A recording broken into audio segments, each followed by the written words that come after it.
अब्दुल रशीद काश्तकारी करने वाली अपने ख़ानदान की तीसरी नस्ल से हैं, लेकिन बैंक जाए बगैर ही अपने खेतों से माली मामलात निपटाने वाले वो अपने ख़ानदान के पहले शख्स हैं।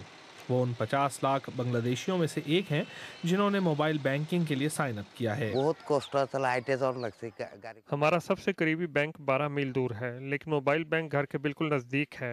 अब मैं बड़ी जल्दी और आसानी से रकम भेज और वसूल कर सकता हूँ। अब्दुल रशीद ने बहुत छोटी उम्र में स्कूल छोड़ दिया था और वो लिखना पढ़ना भी नहीं जानते, लेकिन अब इससे कोई फर्क नहीं पड़ता। वो रकम ट्रांसफर करने के लिए मोबाइल फोन का इस्तेमाल करते हैं। जिंदगी में पहली मर्तबा उन्हें इस तरह की माली आज़ादी मिली है और वो अपने मुस्तकबिल के बारे में भी सोच सकते हैं। 55 बरस की उम्र में इस तरह की चीजें सीखना खासा मुश्किल है।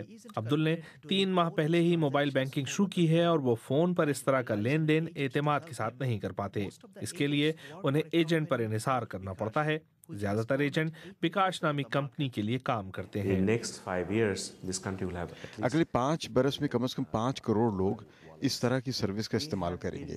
बांग्लादेश में हम ये सर्विस 3.5 बरस से चला रहे हैं और केनिया ये 7 बरस से कर रहा है, जबकि हमारे यहाँ अभी ये सिलसिला बढ़ रहा है। विकास को हुकूमत की जानिब से मदद मिली है जो इस सेक्टर को फरोग देना चाहती है, जबकि bill and Melinda Gates foundation ने भी इस बारे में उनकी एआनत की है। गरीब लोगों तक इस तरह की माली खिदमात पहुंचाना एक बहुत बड़ा चैलेंज है। अफ्रीकी मुल्क केनिया में मोबाइल मनी प्रोडक्ट्स की बाकायदा मार्केट मौजूद है। अब बांग्लादेश भी ऐसी ही उम्मीद कर रहा है।